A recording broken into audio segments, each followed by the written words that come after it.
Bien. Bueno, comenzamos la semana volviendo a la iglesia de Tiatira.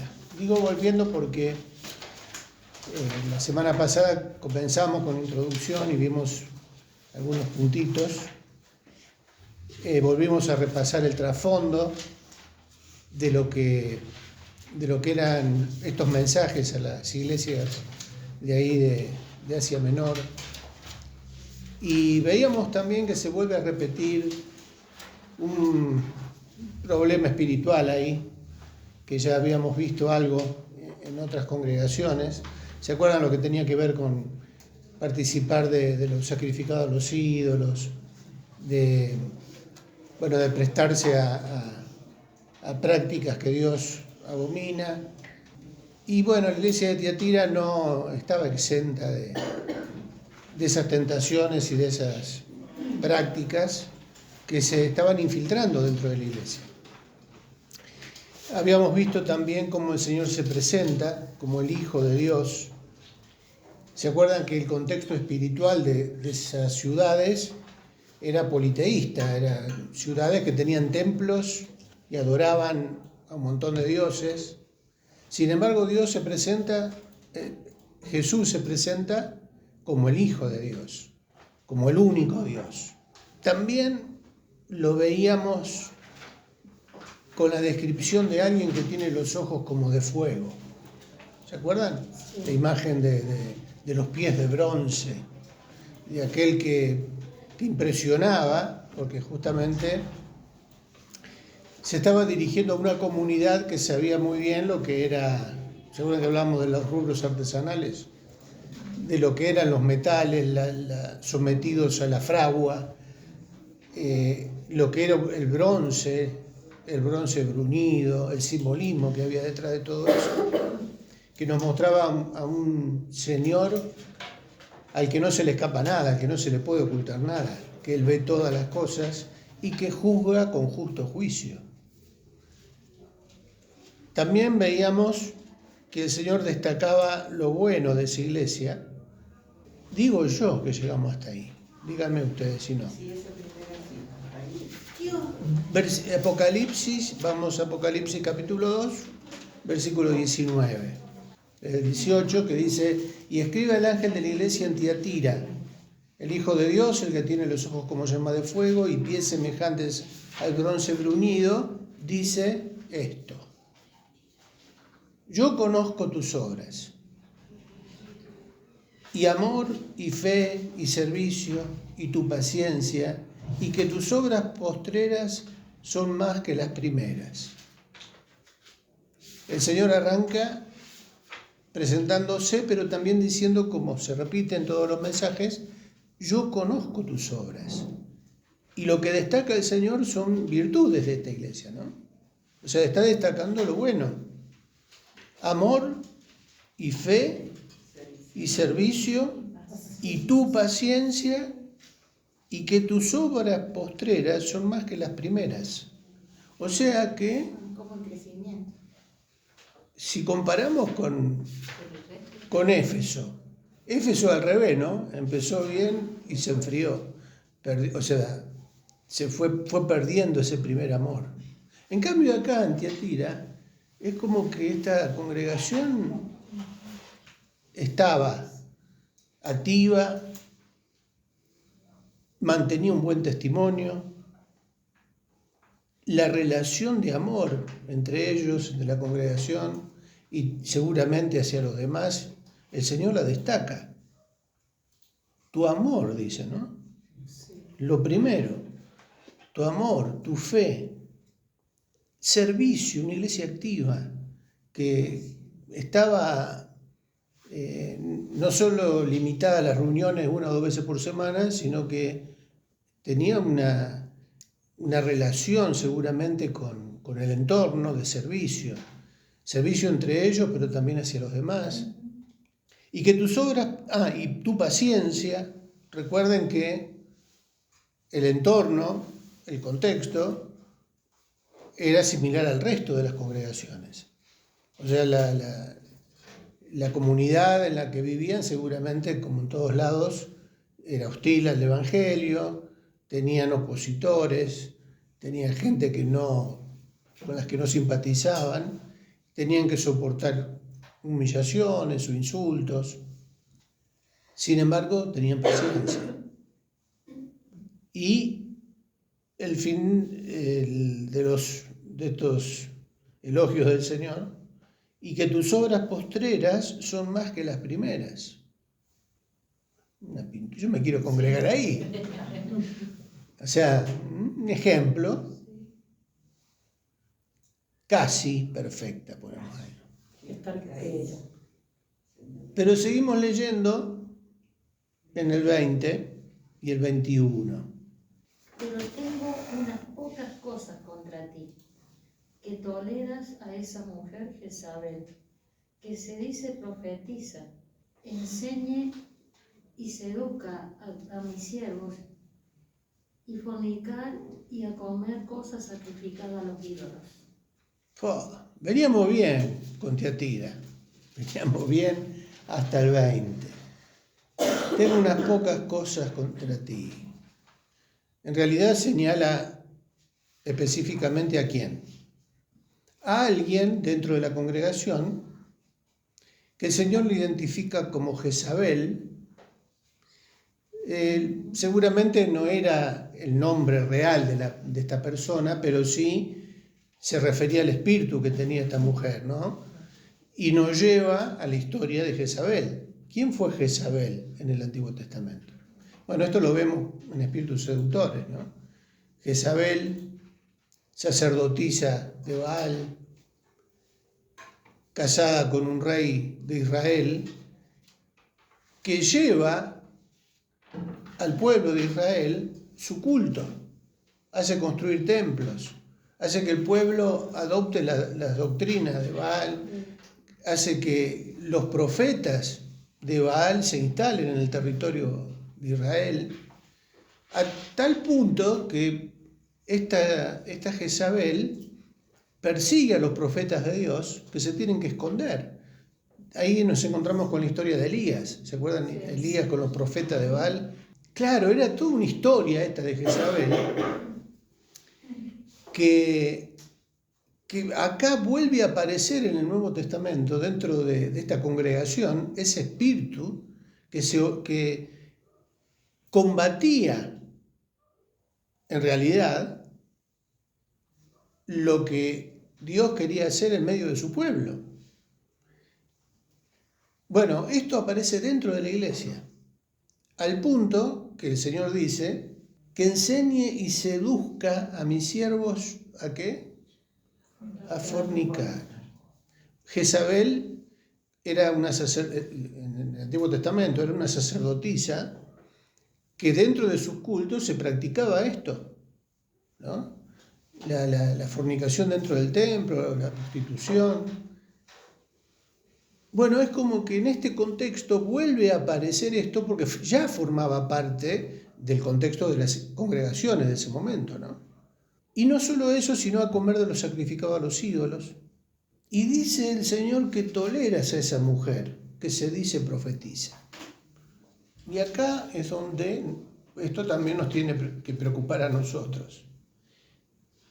¿Se puede tolerar dentro de una congregación enseñanzas que estén en contra de la doctrina cristiana?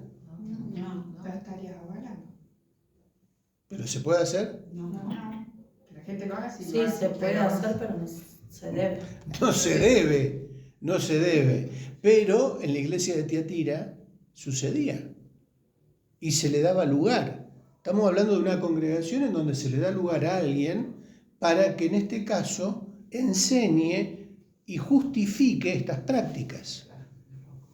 Prácticas que Dios condena, evidentemente. Sin embargo, pasaban como que está todo bien. Vos haces esto, vos hacerlo de esta manera, o después de hacerlo, purificate de tal forma. Es lo mismo, ¿se acuerdan de la doctrina de Balaam? Las falsas enseñanzas de Balaam. Y uno se escandalizaría, pero eso es muy evidente, ¿cómo van a caer en eso? Sin embargo, caían, y dentro de la iglesia es como que había un ministerio que se encargaba dentro de la enseñanza y se dice profetiza, dice. O sea, como que es alguien que habla de parte de Dios. Si ella profetiza, los consejos o lo que venga de parte de ella puede venir de parte de Dios y podemos estar tranquilos que Dios lo avala. No, Tiki, pero eso ya está, ya fue. Claro, yo sé que insistimos mucho en esta manera de encarar el estudio, porque decimos que todavía hoy no nos damos cuenta, es tan sutil el engaño, que dentro de congregaciones o de ciertas denominaciones se tolera o se permite ciertas cosas que viene del mundo, influencia en la iglesia, influencia en la gente, que por ahí es miembro de una congregación, pero como todos lo hacen y no es un delito, no es un pecado aparente, y bueno, ¿qué puede tener de malo? Entonces, bueno, hasta hay congregaciones en Estados Unidos que no tienen problema en que sus niños celebren Halloween. Sí, o cualquier cosa. ¿Sabían eso? No. Bueno, y hay pastores. Halloween no, de la Navidad sí, pero de Halloween No, sabía. hay pastores y pastores famosos, ministros de alabanza algunos, que justificaban Halloween como una manera de hacerlo dentro de las congregaciones, ¿no? Como una manera de evangelizar y de presentar un mensaje de luz. Bueno, nosotros tratamos también de aprovechar la fiesta de Halloween para dar otra noticia, pero marcando claramente la diferencia y lo que significa Halloween. Pero hay congregaciones en donde sus niños celebran disfrazándose con la calabaza y con todo el entorno de lo que es esa celebración.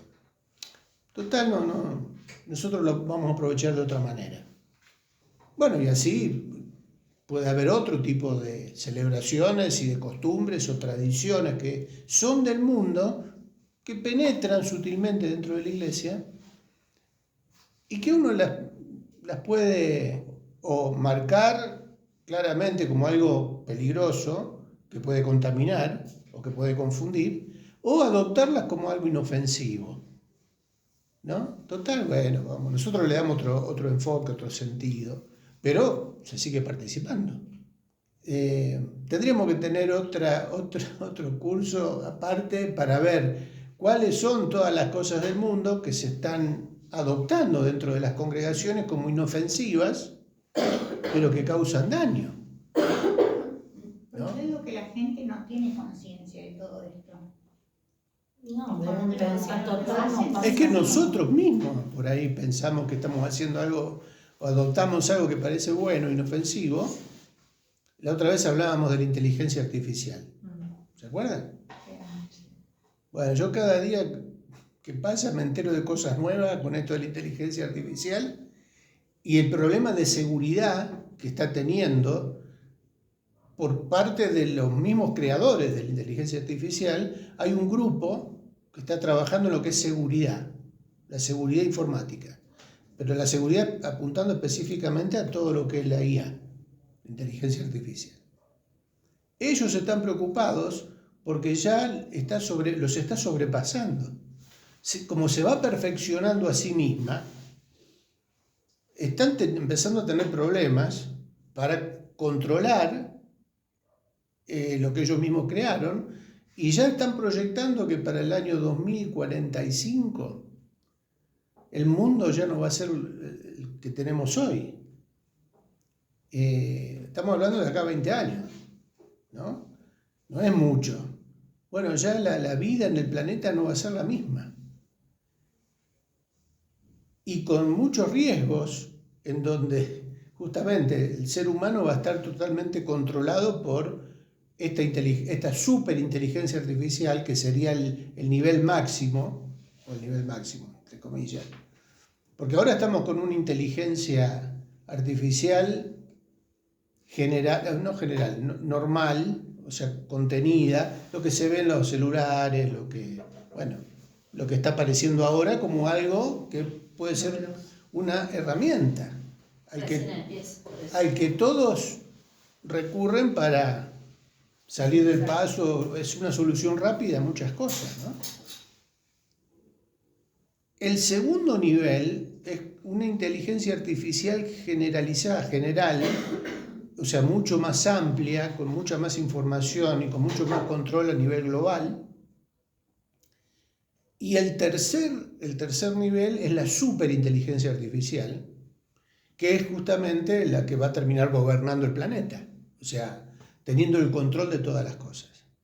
Recién estamos en una fase, según estos especialistas, en una fase controlable y todavía con tiempo de ponerle límites para no llegar a esa superinteligencia artificial. Porque si eso pasa, ya no, el ser humano no va a tener más control sobre eso, y ahí es donde va a estar la cuestión más peligrosa. Por eso decimos, desde hace tiempo ya, que todo esto termina siendo funcional al anticristo. O sea, todo esto que se está preparando ahora es lo previo a un gobierno global en manos del anticristo. Y Apocalipsis, si leemos más adelante, ahora estamos en el principio de Apocalipsis, pero cuando vemos más adelante lo que describe Apocalipsis de lo que va a ser el mundo antes que el Señor venga, lo que va a ser el anticristo, lo que va a ser el gobierno del anticristo, hay algunos elementos simbólicos ahí que hablan de la imagen de la bestia, cómo se le va a rendir culto a eso. Y vemos lo que está pasando ahora, o cómo se está proyectando esto ahora, y no es tan extraño que suceda tal cual lo describe Apocalipsis, cuando vamos viendo estos simbolismos en el texto. Bueno, pero eso es un tema para hablar en la escatología. Pero digo, ¿cuál es el peligro para nosotros ahora? Que sin darnos cuenta lo estamos adoptando. O sea, nos resulta simpático, agradable y hasta conveniente prestarnos a esto que la inteligencia artificial nos ofrece, y lo adoptamos. La otra vez veíamos en una iglesia de Buenos Aires, una iglesia de un pastor muy conocido, cómo se usó a la inteligencia artificial para que haga la oración de fe o la oración en la conclusión de un mensaje. Se le pide, el pastor que predicaba le pide a la inteligencia artificial que guíe la oración final invitando a la gente a tener un encuentro con Dios. Y la inteligencia artificial, a través del celular, hizo una oración perfecta. O sea, doctrinalmente no había nada que objetarle. Y hasta este pastor decía, ve que nosotros podemos utilizar esto como una herramienta para beneficio del Evangelio. Hay mensajes que se preparan con inteligencia artificial, estudios bíblicos que se preparan con inteligencia artificial, predicadores que tienen la opción de elegir el estilo de prédica, porque la inteligencia artificial te pregunta, ¿qué estilo querés? Spurgeon, Gigi Ávila, John MacArthur, ¿qué estilo preferís para preparar tu sermón? Y te hace el bosquejo y te hace los comentarios en función del estilo que vos elegís. La inteligencia artificial. Influyendo dentro de las congregaciones o marcando tendencias o marcando el rumbo para determinadas administraciones dentro de las iglesias. Y uno dice, qué linda herramienta, vamos a usarla. Es tentador porque facilita el trabajo. Y va a llegar un momento en que la gente en el mundo y en las iglesias se va a acostumbrar a este tipo de servicio que se brinda y va a adoptar la filosofía que está detrás de esto sin darse cuenta, y va a comenzar a enseñar como algo que es bíblico y que viene de parte de Dios, cosas que el enemigo está manejando entre bambalinas. Detrás de escena, el espíritu del anticristo que ya está operando en medio nuestro, aunque el anticristo no esté visiblemente, físicamente manifestándose de manera pública, ya el espíritu del anticristo, dice la Biblia, ya está operando dentro del mundo, desde que Jesús ascendió a los cielos, desde que nace la iglesia, el espíritu del anticristo ya está operando, dice Juan, ya está en medio nuestro. Y sin darnos cuenta, corremos el riesgo de ser influenciados por este espíritu que utiliza la inteligencia artificial como un medio de dominación. ¿No estarás exagerando, Triqui? Díganmelo. ¿No estás escuchando muchas teorías conspirativas? Porque también hay mucha teoría conspirativa, ¿no? Cuando hablamos de las teorías conspirativas, uno dice, no, eso es de Hollywood, no, eso es de mucho cine, mucha película de ciencia ficción. Hay que tener cuidado con eso porque también Hollywood es una herramienta al servicio del anticristo, ¿no? Pero eso lo podemos discernir todavía, espero. El asunto es que en realidad existe una gran teoría conspirativa. Desde que Satanás en el huerto del Edén tentó a Eva y a Adán y cayeron, ya el enemigo de Dios, desde sus orígenes, desde el origen del mundo, conspira contra Dios y contra su creación y sus criaturas y contra la iglesia. Ya existe, no es una conspiración ahora a partir del siglo XXI, de este anticristo que se va a querer implantar en el gobierno mundial. No, ya esto, espiritualmente hablando, existe desde que el hombre fue puesto en el Edén. Satanás conspirando contra la obra de Dios.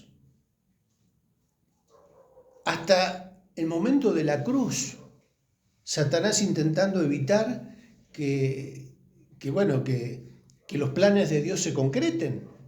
No pudo, terminó siendo derrotado en la cruz, pero sigue, ya está derrotado el diablo, ¿no? No tenemos por qué andar temiendo, porque ya como hijos de Dios sabemos que la victoria en Cristo está asegurada para nosotros. Sin embargo, también hay que decir que el enemigo sigue tendiendo trampas,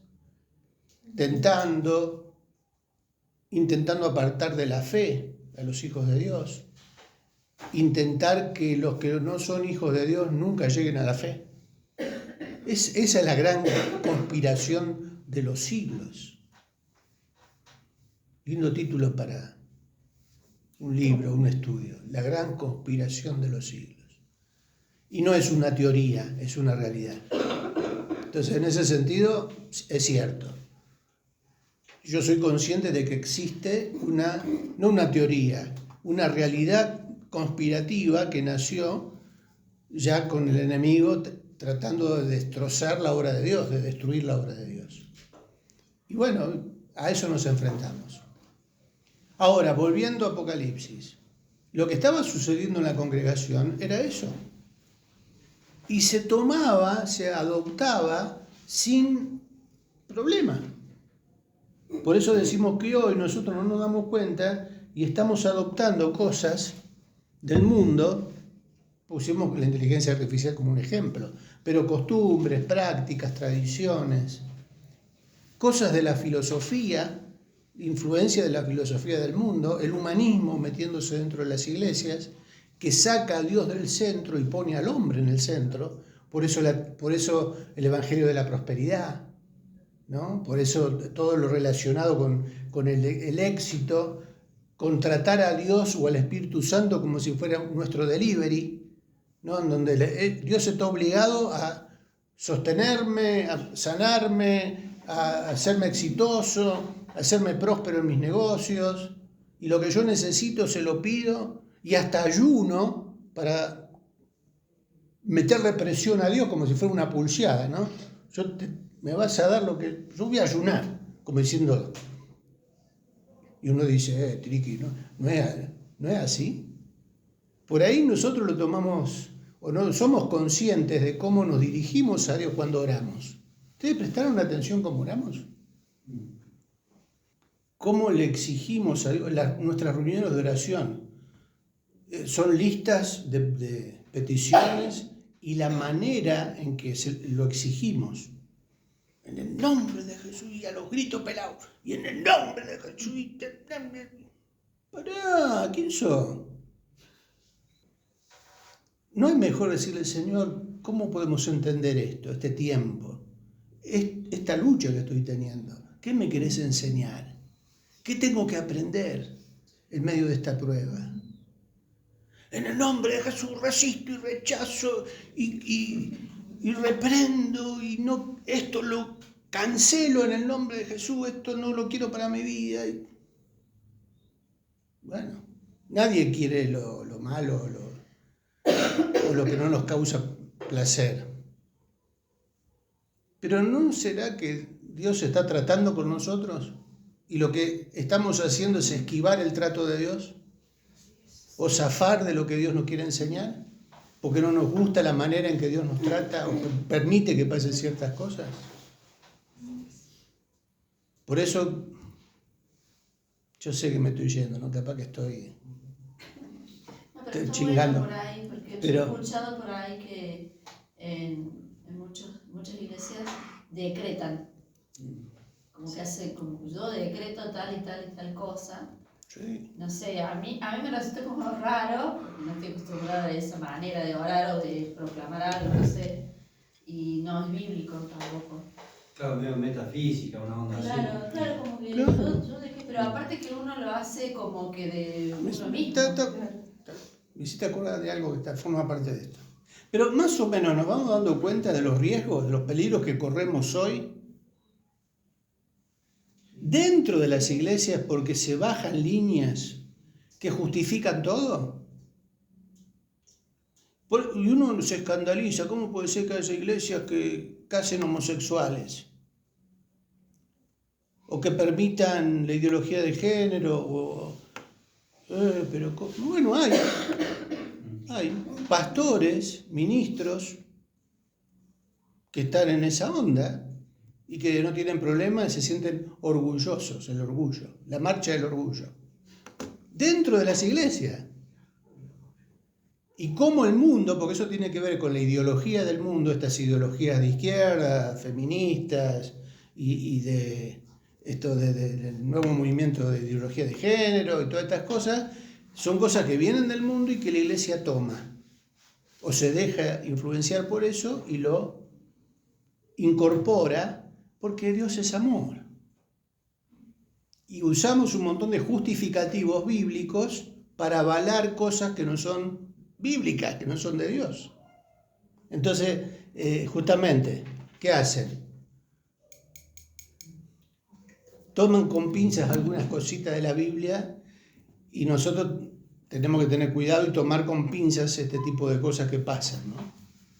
Estilos de culto, escenografías, tipos de música, metodología administrativa para la administración de una congregación, que se toman del formato del mundo, programas de computación, o sea, hay tantas cosas que por ahí no nos damos cuenta, que vamos adoptando y las vamos justificando. Bueno, yo sé que sueno medio extremista, fanático, conservador, fariseo, díganme todo lo que quieran. Yo recuerdo que en mi juventud también a los ancianos de la iglesia de donde me congregaba, yo los veía como, pero estos tipos están en otra, Qué cerrado. son dinosaurios, son anticuados, no aceptan esto, lo otro. Y bueno, a veces yo me digo, seguramente deben estar diciendo lo mismo de mí, ¿no? ¿No será no se está yendo a una posición demasiado conservadora? Bueno, el tema es evaluar todo a la luz de la palabra de Dios, con la guía del Espíritu Santo, discernir qué es lo que viene de Dios, qué es lo que no es de Dios, Y si hay cosas que tenemos que dejar, hay que dejarlas. Y si hay cosas que tenemos que volver a recuperar porque las perdimos en el camino, recuperarlas, volver a las sendas antiguas. Pero sin dejar, como decíamos la otra vez, de esperar lo nuevo que Dios quiere hacer, pero lo de Dios, ¿no? Bueno, el problema de Tiatira era que este espíritu se había metido dentro de la congregación. ¿Y cuál era la consecuencia? Vamos a seguir leyendo porque recién Marito dijo algo que lo tenía preparado para no olvidarme. ¿Quién lee? 21. Y le he dado tiempo para que se arrepienta, pero no quiere arrepentirse de su fornicación. He aquí, yo la arrojo en cama y en gran tribulación a los que con ella adulteran, si no se arrepienten de las obras de ella.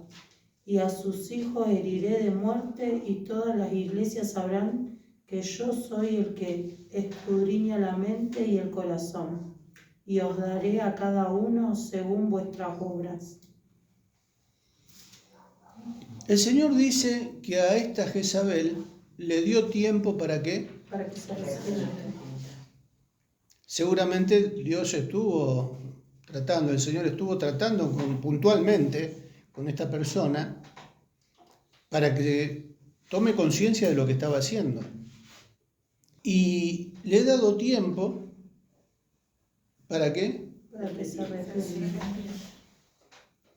De su fornicación. O sea, estaba teniendo relaciones con las cosas del mundo, siendo parte de la iglesia. O sea, estamos hablando, podríamos alegorizar acá y tomar esto como una fornicación espiritual, ¿no? Estaba siendo de Dios, teniendo relaciones con el mundo y adoptando cosas del mundo. Cosa que Dios siempre abominó desde el Antiguo Testamento con su pueblo, ¿no? Le ha dado tiempo para que se arrepienta, pero no quiere arrepentirse. O sea, deliberadamente mantiene esa conducta. He aquí, yo la arrojo en cama y en gran tribulación a los que con ella adulteran. ¿Qué es lo que aparece acá en el mensaje? Juicio. Un juicio de castigo. O sea, hay consecuencias para este pecado. Como para todo pecado, ¿no? Hay consecuencias. He aquí, yo arrojo en cama y en gran tribulación a los que con ella adulteran, si no se arrepienten de las obras de ellas. O sea, no solo acá el problema lo va a sufrir, la consecuencia la va a sufrir Jezabel, sino los que con ella adulteran, los que se prestan a este jueguito de seducción y de pecado y de fornicación, entendiendo esto como mantener cosas del mundo que Dios abomina, porque los sacrificados a los ídolos y la fornicación son cosas que Dios abomina. Dentro de una congregación puede haber prácticas que son abominables a Dios, entre algunos que se dedican a eso o que consumen eso. Hay consecuencias. Y son consecuencias que no se van a vivir a futuro, después cuando venga el gran juicio final. No, ya empiezan a sufrirse las consecuencias de ese pecado. Por eso hay que tener cuidado. Por eso cuando vemos que hay momentos en donde parece que en la iglesia no hay gente, no hay tiempo en donde no haya un enfermo, o siempre hay pruebas, siempre hasta muerte. ¿Se acuerdan cuando hablábamos de participar indignamente de la mesa del Señor? Sí. En pecado, tiene que ver con esto. El Señor no pasa por alto, no deja impune. Hay consecuencias. Y a sus hijos heriré de muerte, y todas las iglesias sabrán que yo soy el que escudriña la mente y el corazón, y os daré a cada uno según vuestras obras. Oh. Señor, líbranos de esto, ¿no? De no ser conscientes y que si hay advertencia o palabra de Dios que nos llama al arrepentimiento y nos llama a abandonar las cosas del mundo, a no seguir coqueteando con las cosas del mundo, y no le damos importancia a esas advertencias del Señor, hay riesgo. Por eso decimos que el Señor nos libre de eso. Y si el Señor nos habla claramente en esta dirección, no hacer oídos sordos y arrepentirse, porque si no, también hoy vamos a sufrir las consecuencias de esto. No sé si se entiende, o se interpreta, o podemos estar de acuerdo en este análisis. Porque uno puede decir, no, pero eso fue para una determinada época, fue para la época donde la iglesia... ¿Se acuerdan cuando hablábamos de esto, de asociar los mensajes a determinadas épocas de la iglesia? ¿Con qué se asocia a Tiatira? Con la iglesia cristiana que se casó con el Estado. A partir de la conversión de Constantino, a partir de que la religión cristiana se hizo la religión oficial del imperio, ¿no? Dejó de ser perseguida, la iglesia obtuvo poder y fue influenciada por el Estado y también influyente, porque los curas de su momento ponían y sacaban reyes o avalaban. Bueno, tiene que ver, uno dice, bueno, esto tiene que ver con esa época de la historia en donde la iglesia se dejó corromper por el estado político y bueno, fue para esa época. Ahora tenemos una iglesia laica.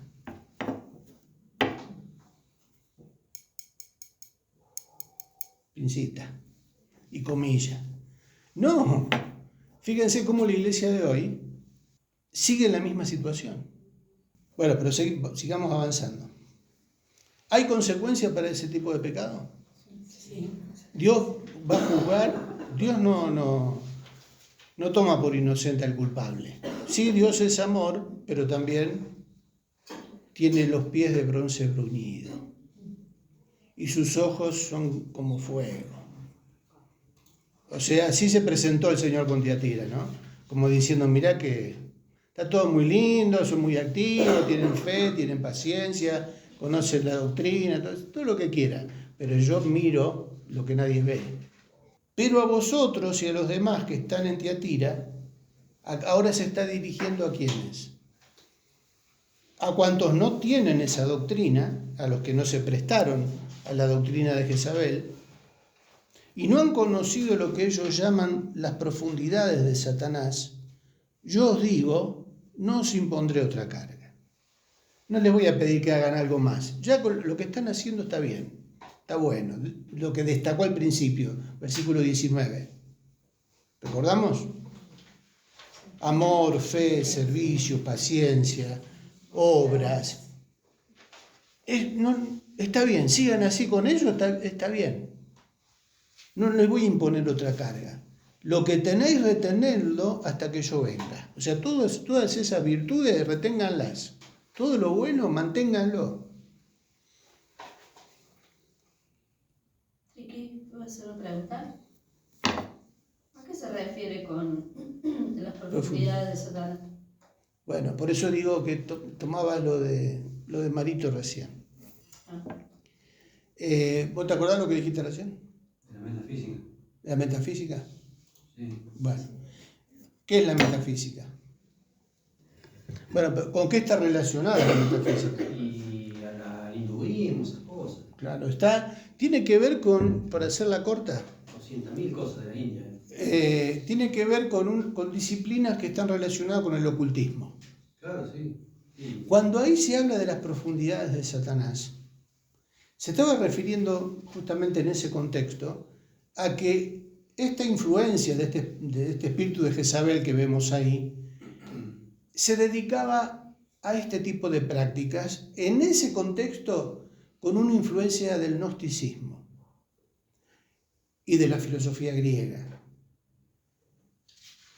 ¿Por qué? Porque se acuerdan que siempre recordamos como una característica que todo lo que tenía que ver con los placeres de la vida, del cuerpo, los gustos corporales, los gustos de la carne, no eran importantes, no eran trascendentes, formaban parte de la debilidad de nuestra carne, y como la carne es imperfecta, bueno, no hay que darle demasiada importancia.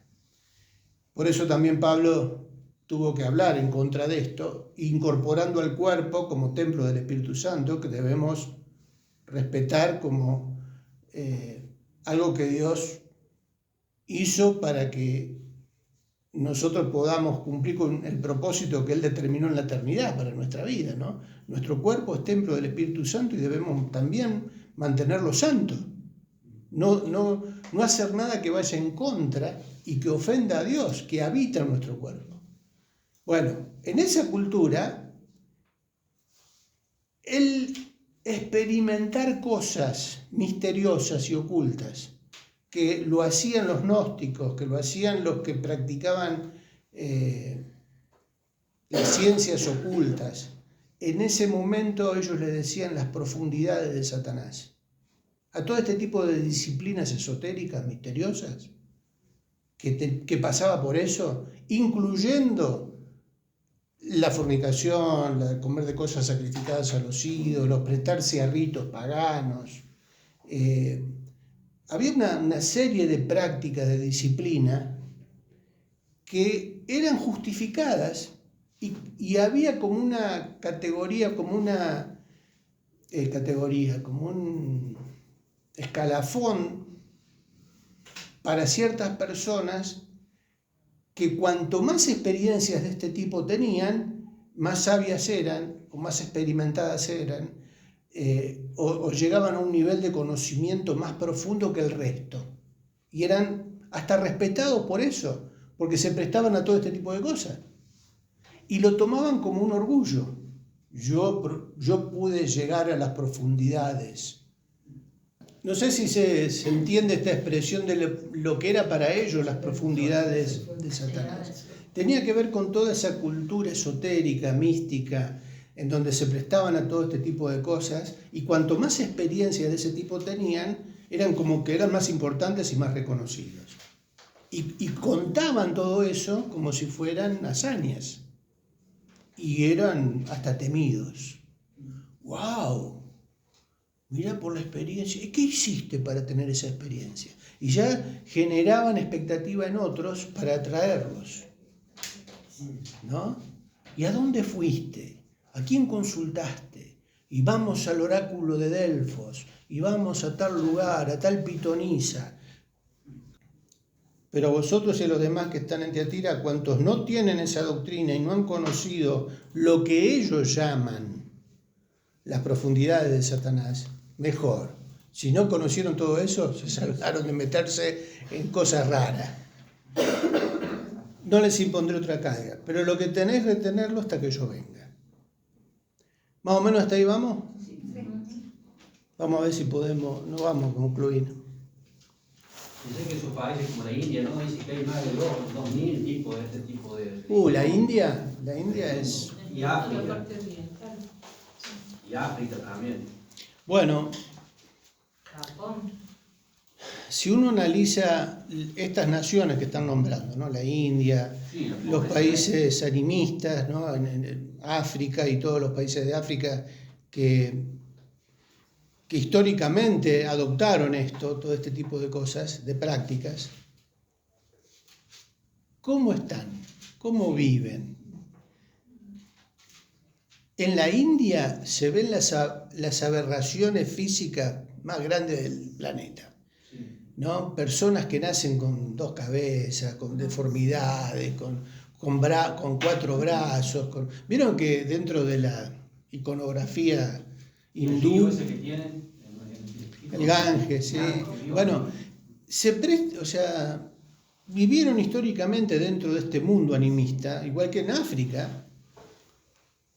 Y por eso tanto rechazo al Evangelio, tanto rechazo cuando hay que mandar misioneros, son tan combativos en esos países, porque lo que viene de Dios lo combaten a muerte, asesinan pastores, misioneros, familias enteras, porque no quieren saber nada con el Evangelio, con que la luz alumbre en medio de esas tinieblas. ¿Por qué? Porque viven dentro de esa influencia espiritual y así les va, y así viven, aunque justamente ahora el enemigo en esos países ha logrado tanto poder que ahora son potencia en un montón de cosas, ¿no? Económicas. Y bueno, la China, la India, son potencias en informática. Hay muchas cosas que nosotros consumimos acá que se producen allá. Pero tratemos de volver a Apocalipsis. Igual vamos a terminar la semana que viene. Vamos a tiendita. Porque ya faltan 5 minutos. Pero digo, esta realidad de esto que nosotros tenemos en la palabra de Dios registrado, no era una realidad del pasado, sino que sigue siendo algo tan vigente. Estamos expuestos a los mismos problemas y al mismo contexto espiritual que las iglesias de ese momento tuvieron. Por eso, el que tiene oídos para oír, oiga. Lo que el Espíritu dice, sigue diciendo a través de los mensajes a estas iglesias. Hay que prestar atención. Por eso hay que tener cuidado con seguir coqueteando o manteniendo cosas del mundo pensando que son inofensivas o que son herramientas que Dios permite que las tengamos a nuestro alcance para hacer mejor las cosas. Cuidado con ese tipo de pensamiento, porque a veces sin darnos cuenta terminamos siendo enganchados por algo que está haciéndole funcionar al enemigo. Bueno, vamos a orar. Señor, queremos rogar que tu Espíritu Santo pueda acomodar en nuestra mente todo lo que tú nos dices en tu palabra. Y Señor, que si hubo algo que he dicho que estuvo fuera de tus propósitos, te pido, Señor, que quede lo tuyo y que tomemos conciencia de que todos estos engaños y falsas enseñanzas que se siguen dando aún dentro de muchas congregaciones, quizás hasta en la nuestra sin darnos cuenta, podemos estar recibiendo, abriendo puertas a cosas que no son tuyas. Te pedimos, Señor, que tú nos libres de todo eso. No nos dejes caer, Señor, en los engaños del enemigo. Líbranos, Señor, de todas las trampas que el enemigo tiende sobre tus siervos, sobre tus hijos. Ayúdanos, Señor, a darnos cuenta a tiempo y a arrepentirnos a tiempo. No queremos hacer oídos sordos a tus advertencias. Si hay algo que todavía estamos manteniendo, adoptando del mundo, Señor, te pedimos que tu Espíritu Santo lo saque a luz. Líbranos de todo eso, Señor. Líbranos de ser de tropiezo a otros. Señor, ayúdanos, Señor, a darnos cuenta para poder ayudar, Señor, a que los nuevos se afirmen en la fe y a que aquellos que hace tiempo, Señor, que también están en tus caminos, que tomemos conciencia, Señor, de lo importante que es esto. Por eso te rogamos, Señor, que tu Espíritu Santo nos siga guiando y ayudándonos, Señor, a estar preparados para cuando tú vengas. Oramos por nuestros hermanos, por los que hoy no pudieron estar, que tu bendición y tu presencia los alcance. En el nombre de Jesús lo pedimos. Amén. Amén.